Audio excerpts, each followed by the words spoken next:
एक बार भूपति मन माही, भय गलानी मोरे सुत नाही। गुरग्रह गयऊ तुरत महिपाला, चरण लागी करे विनय विशाला। तब अदृश्य भय पावक सकल सबहि समुझाई, परमानंद मगन नृप हर्ष न हृदय समाई। कैकई कह नृप सो दयऊ, रहियो सो उभय भाग मुनि भयऊ।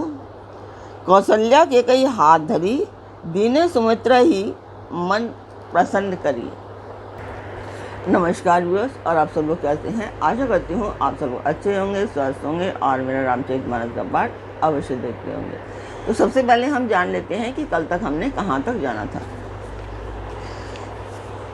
कल तक था कि भगवान कहते हैं कि मैं पृथ्वी का सब भार हर लूँगा, हे देववृंद तुम निर्भय हो जाओ। आकाश में ब्रह्म की वाणी को कान से सुनकर देवता तुरंत लौट गए, उनका हृदय शीतल हो गया। तब ब्रह्मा जी ने पृथ्वी को समझाया, वह भी निर्भय हुई। देवताओं को यही सिखाकर कि वानरों का शरीर धर धर कर तुम लोग पृथ्वी पर जाकर भगवान के चरणों की सेवा करो। सब देवता अपने अपने लोक को गए। पृथ्वी सहित सबके मन को शांति मिली। ब्रह्मा जी ने जो आज्ञा दी उससे देवता प्रसन्न हुए और उन्होंने देर नहीं की। पृथ्वी पर उन्होंने वानर देह धारण किया। उसमें अपार बल और प्रताप था। सभी शूरवीर थे। पर्वत, वृक्ष और नख ही उनके शस्त्र थे। वे धीर बुद्धि वाले वानर रूप देवता भगवान के आने की राह देखने लगे। तो कल तक यहाँ तक था। मैं एक बार फिर से बताना चाहती हूँ कि ये पाठ जो मैं कर रही हूँ एक शुभ कार्य है और मंदिर के लिए है। तो इसमें आप लोगों का सहयोग चाहती हूँ कि आप लोग सब्सक्राइब करें और अपने परिवार और मित्रगणों को भी सब्सक्राइब और शेयर करने के लिए अवश्य करें। और पाठ देखते हुए लाइक करना ना भूलें। तो जिस मंदिर का मैं वर्णन कर रही हूँ उस मंदिर की वीडियो डालती हूँ।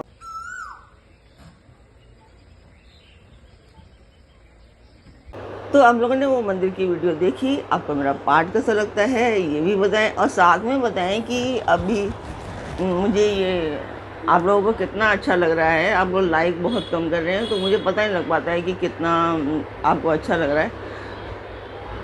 तो सभी लोग लाइक करें जो लोग भी देख रहे हैं। और मैं ये जानना चाहती हूँ कि मैं ये रामायण का पाठ पूरा करूँ या फिर इसके मैंने शिव पुराण भी मंगाई है, शिव पुराण भी करना चाहती हूँ और साथ में गीता का पाठ भी करना चाहती हूँ। तो उनमें से मैं क्या करूँ और पहले या इसी को कंटिन्यू करूँ, तो ये सब मैं जानना चाहती हूँ। ठीक है, आप लोग मुझे बताएं। तो अब आते हैं हम आज के पाठ पर।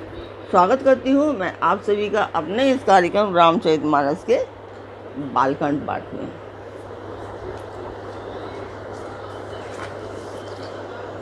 तो वे सब देवतागण वानर का रूप धर धर कर पृथ्वी पर आ गए। वे वानर पर्वतों और जंगलों में जहाँ तहाँ अपनी अपनी सुंदर सेना बनाकर भरपूर छा गए। वे यह सब सुंदर चरित्र मन कहा। अब है चरित्र सुनो जिसे बीच में ही छोड़ दिया गया था। अवधपुरी में रघुकुल शिरोमणि दशरथ नाम के राजा हुए, जिनका नाम वेदों में विख्यात है। वे धर्म धुरंधर, गुणों के भंडार और ज्ञानी थे। उनके हृदय में शंख धनुष धारण करने वाले भगवान की शक्ति थी और उनकी बुद्धि भी उन्हीं में लगी रहती थी। उनकी कौशल्या आदि प्रिय रानियां सभी पवित्र आचरण वाली थी। वे विनीत और पति के अनुकूल चलने वाली थी और श्रीहरि के चरण कमलों में उनका दृढ़ प्रेम था। एक बार राजा के मन में बड़ी ग्लानि हुई कि मेरे पुत्र नहीं है। राजा तुरंत ही गुरु के घर गए और चरणों में प्रणाम करके बहुत विनय किया। राजा ने अपना सारा दुख गुरु को सुनाया। गुरु वशिष्ठ जी ने उन्हें बहुत प्रकार से समझाया और कहा, धीरज धरो, तुम्हारे 4 पुत्र होंगे जो तीनों लोकों में प्रसिद्ध और भक्तों के भय को हरने वाले होंगे। वशिष्ठ जी ने श्रृंगी ऋषि को बुलवाया और उनसे शुभ पुत्र कामना इष्ट यज्ञ कराया। मुनि के भक्ति सहित आहुतियाँ देने पर अग्निदेव हाथ में चरु हविष्यान्न खीर लिए प्रकट हुए और दशरथ से बोले, वशिष्ठ जी, हृदय में जो विचारा था तुम्हारा वह सब काम सिद्ध हो गया। हे राजन, अब तुम जाकर इस हविष्यान को जिसको जैसा उचित हो वैसा भाग बनाकर बांट दो। तदंतर अग्निदेव सारी सभा को समझाकर अंतर्ध्यान हो गए। राजा परमानंद में मगन हो गए। उनके हृदय में हर्ष समाता नहीं था। उसी समय राजा ने अपनी प्रिय पत्नियों को बुलवाया। कौशल्या आदि सब पत्नियां रानियां वहां आ गईं। राजा ने पायस का आधा भाग कौशल्या को दिया और शेष आधे भाग के 2 भाग किए। वह उनमें से एक भाग राजा ने कैकई को दिया। जो शेष जो बच रहा उसके फिर 2 भाग हुए और राजा ने उनको कौशल्या और कैकई के हाथ पर रखकर अर्थात उनकी अनुमति लेकर और इस प्रकार उनका मन पसंद करके सुमित्रा को दे दिया। इस प्रकार सब रानियां गर्भवती हुई। वे हृदय में बहुत हर्षित हुई। उन्हें बड़ा सुख मिला। जिस दिन से श्रीहरि गर्भ में आए सब लोगों में सुख और संपत्ति छा गई। शोभाशील और तेज की खान बनी हुई सब रानियां महल में सुशोभित हुई। इस प्रकार कुछ समय सुखपूर्वक बीता। वह अवसर आ गया जिसमें प्रभु को प्रकट होना था। योग, लगन, ग्रह, वार और तिथि सभी अनुकूल हो गए। जड़ और चेतन सब हर्ष से भर गए। श्री राम का जन्म सुख का मूल है। पवित्र चैत्र का महीना था। नवमी तिथि थी। शुक्ल पक्ष और भगवान का प्रिय आयोजित मुहूर्त था। दोपहर का प्रसन्न था। ना बहुत सर्दी थी ना बहुत धूप थी। वह पवित्र समय सब लोगों को शांति देने वाला था। शीतल मंद सुगंध पवन बह रहा था। देवता हर्षित थे और संतों के मन में बड़ा चाव था। वन फूले हुए थे। पर्वतों के समूह मणियों से जगमगा रहे थे और सारी नदियां अमृत की धारा बहा रही थी। जब ब्रह्मा जी ने वह भगवान के प्रकट होने का अवसर जाना तब उनके समेत सारे देवता विमान सजा सजा कर चले। निर्मल आकाश देवताओं के समूहों से भर गया। गंधर्वों के दल गुणों का गान करने लगे और सुंदर अंजलियों में सजा सजा कर पुष्प बरसाने लगे। आकाश में धमाधम नगाड़े बजने लगे। नाग, मुनि और देवता स्तुति करने लगे और बहुत प्रकार से अपनी सेवा भेंट करने लगे। देवताओं के समूह विनती करके अपने अपने लोक में जा पहुंचे। समस्त लोगों को शांति देने वाले जगदाधार प्रभु प्रकट हुए। दीनों पर दया करने वाले कौशल्या जी के हितकारी कृपालु प्रभु प्रकट हुए। मुनियों के मन को हरने वाले उनके अद्भुत रूप का विचार करके माता हर्ष से भर गई। नेत्रों को आनंद देने वाला मेघ के समान श्याम शरीर था। चारों भुजाओं में अपने आयुध धारण किए हुए थे। दिव्य आभूषण और वनमाला पहने थे। बड़े बड़े नेत्र थे। इस प्रकार शोभा के समुद्र तथा खर राक्षस को मारने वाले भगवान प्रकट हुए।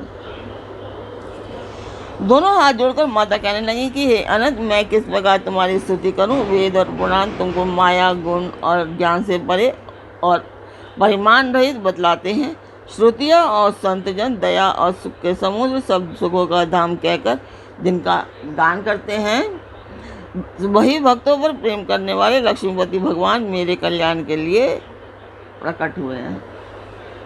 वेद कहते हैं कि तुम्हारे प्रत्येक रोम में माया के रचे हुए अनेकों ब्रह्मांडों के समूह भरे हैं। वे तुम मेरे घर में रहे। इस हंसी की बात के सुनने पर धीर विवेकी पुरुषों की बुद्धि भी स्थिर नहीं रहती, विचलित हो जाती है। जब माता को ज्ञान प्राप्त उत्पन्न हुआ तब प्रभु मुस्कुराए। वे बहुत प्रकार का चरित्र करना जानते हैं, अतः उन्होंने पूर्व जन्म की सुंदर कथा कहकर माता को समझाया, जिससे उन्हें पुत्र का वात्सल्य प्रेम प्राप्त हो, भगवान के प्रति पुत्र भाव हो जाए।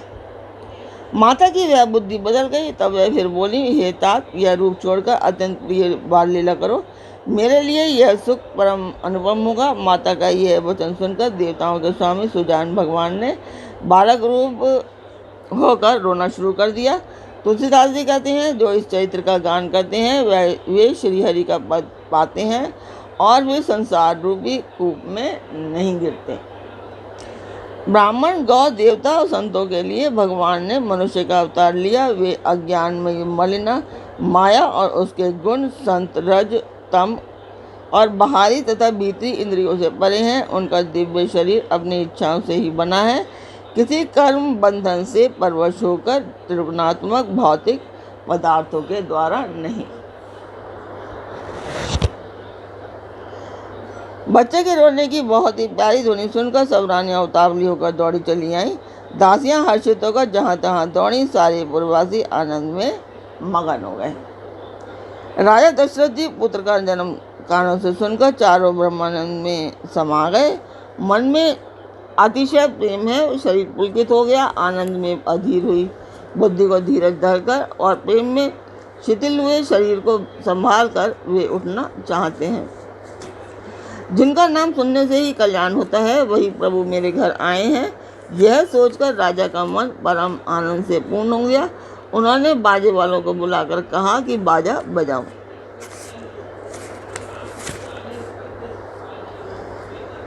गुरु वशिष्ठ जी के पास बुलावा आया। वे ब्राह्मणों को साथ लिए राजद्वार पर आए।